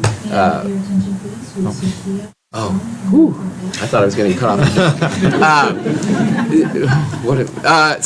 And that I think a big part is telling our story, right? Westerville is a great place to live.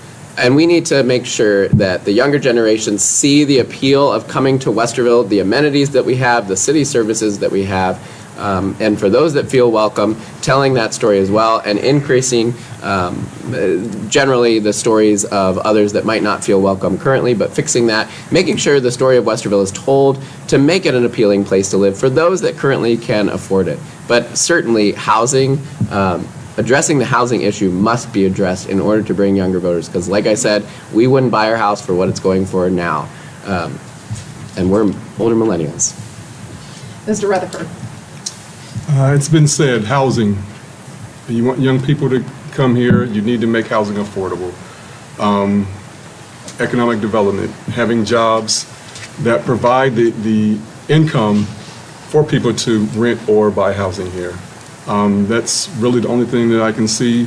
You can partnership with the schools, you can partnership with Otterbein, you can work with you can showcase all the amenities that we have here, but if it's not affordable to live, it's not a place where you can get a decent job to make a decent salary to work, young people won't come back. And I think we, as a city of Westerville, I looked up some demographics, and we're roughly 33, and 33, between people 50, 55 and up, below 55, and then 18 and below. So, and that 18 and below is getting lower, as my son just went off to college this year. My daughter's a junior at Westerville South. So in 4 years, when he's done, can he make a wage that will bring him back here in this great city? He's been part of, he's been on different parts of mayors, groups and things here in the city that keeps him interested in the city. But when he's finished with college, will he be able to come back? We need the housing and the jobs to bring him back. Thank you.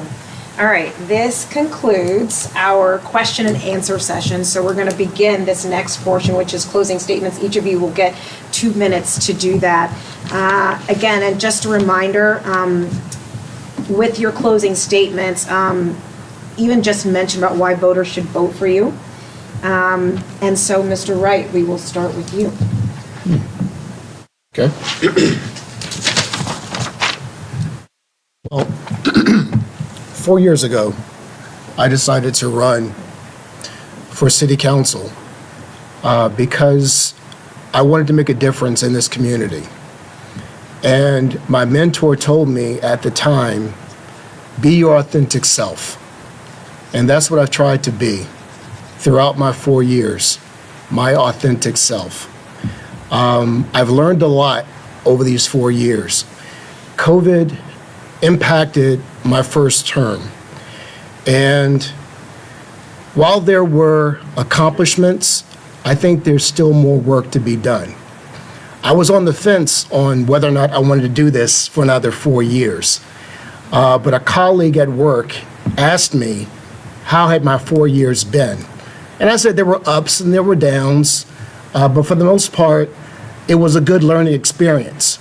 And he asked me, do you feel that you've done all that you could have done? And I said, no. And he said, well, there's your answer. You need to run again. So I decided to run again. And I want to focus on housing. I want to focus on thriving communities, particularly for those who are economically challenged. And I want to focus on diversity, equity, and inclusion.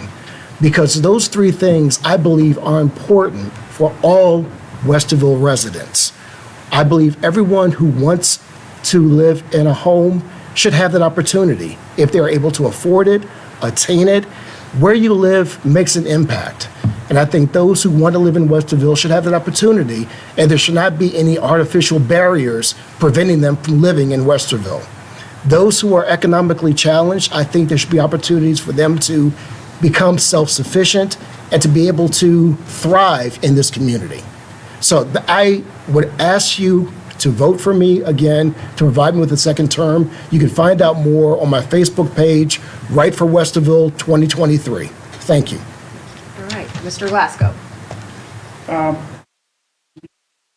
First of all, thank you all for a great conversation here tonight. This has been wonderful and better than I expected. I've said it now, and I've said it, you're probably getting tired of me saying it, but I am a lifelong resident. I've been here forever. And the city's just gotten better since I've been here. I mean, this is the best Westerville that I have seen since when I was a kid. And it doesn't happen accidentally. We didn't haphazardly walk into the great city that we have here. There were, for my 46 years, of people making conscientious, good decisions, and those are people with good, strong backgrounds and experience to bring to the city. I have listed them. I'm going to tell you again. I'm a municipal attorney. I represent clients, and I have a lot of experience dealing with the issues that I would be looking at as a city council member. I think that's invaluable. I have experience in the boards I've mentioned, the BZA and the Planning Commission, which I think trained me well to do this job, and I bring that.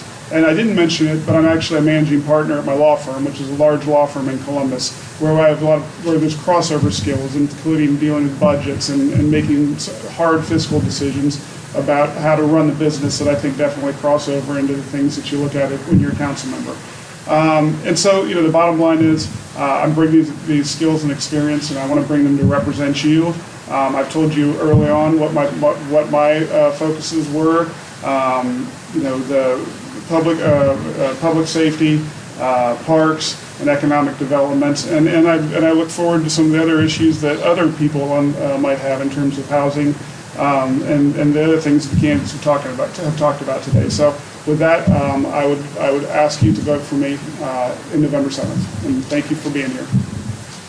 Mr. Grimes. All right. I've been told I need to always restate my name. So I'm David Grimes. Thank you for being here. Hopefully I laid out my three main campaign priorities: a place to live, a place for all, and a place that lasts. And over the course of the hour and a half, that may have been clear. If not, please let me know what was unclear, or check out my website.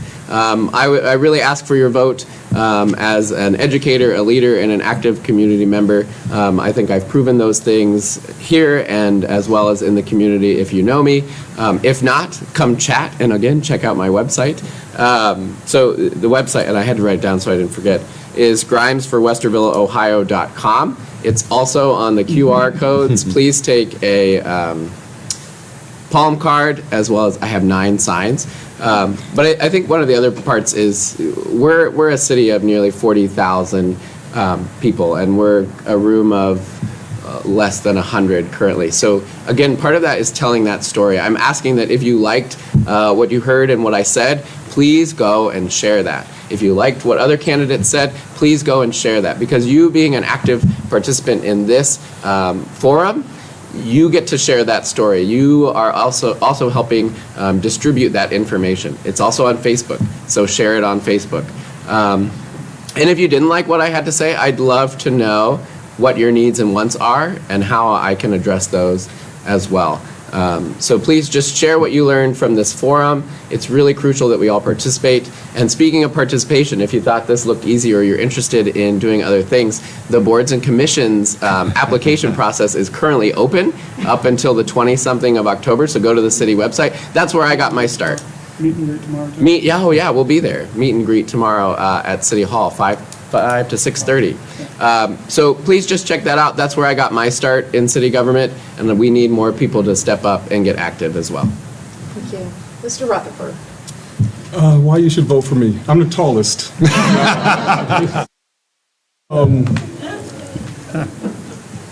I'm the youngest member, not the youngest member on this panel, but the youngest in this city. I've only lived here 10 years.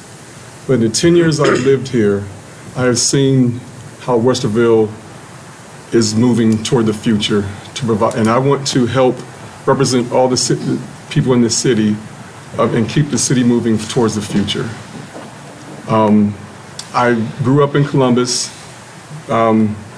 Used to ride my bikes up to Westerville, so I remember when all this was woods and trees and you riding your bikes through and jumping ramps and stuff in the middle of the woods, hitting trees and things.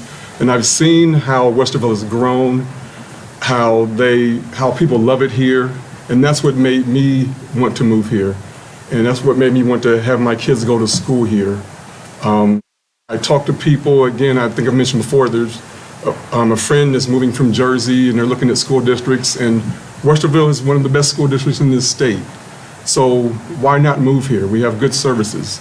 But why should you vote for me is because I want to make sure that people that are in their homes keep their homes, that we make affordable housing, and then think for the future. We have a lot of things going on around us. We have Polaris, we have Easton to the south of us, we have Intel coming in, and there's a lot of growth happening up north of us as well. We have to look at the future, and I want to be a part of making a plan and helping the city move forward in the future. Mr. Washburn. Sure. Well, I'm Jeff Washburn. I'll follow David Grimes' example and repeat my name. I've said it before. I've lived here my whole life. Parents moved in when I was little. They still live in the same house that I grew up in. I am fortunate, my wife and I are so fortunate to have got to raise our twin sons in Westerville. It is a great community. It's a wonderful place. Over the years, I've seen just incredible growth and development of our community. I rode my bike in a lot of woods and trees around here. I live in a spot now that was woods and trees when I was a young man, when I was a boy. But I'm running because I'm passionate about giving back to the community that has given so much to my family and I. We've had our house in Spring Grove for the last 18 years, and I understand the importance of investing in a community's future and ensuring that Westerville remains a great place to live, work, and raise a family. I'm dedicated to securing a small business friendly and thoughtfully developed community for all residents. I focus on safety. Safety is key. Without safety, you can't have a community. I love the uptown Westerville. I love all the shops in Westerville. It's so awesome to be able to go to Fourth Friday, pop in stores. If you ever want to really spend some time with me, meet me at 8 o'clock on Saturday morning in front of Columbus Running Company. I go run 10 to 13 miles every Saturday morning without fail. Then you can really dig in on what my politics are. But I am committed to working tirelessly to make Westerville an even better place to call home. I would be honored to have your support and your vote in the upcoming election. All right. Thank you all so much. And just a reminder, afterwards, the candidates will be available. If you didn't hear your question, get asked or answered, they will make themselves available. Thank you all so much for spending your time here with us tonight. And at this time, I'm going to turn it over to Janet.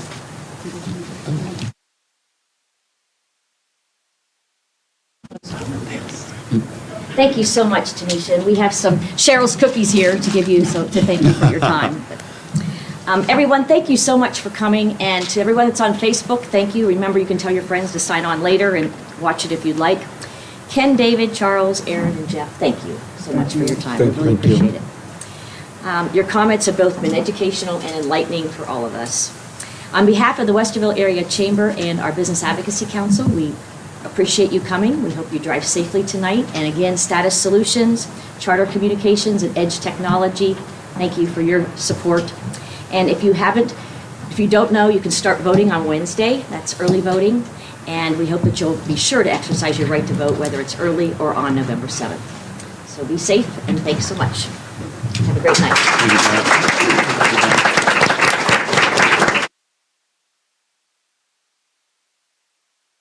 I was going to say, which one at first?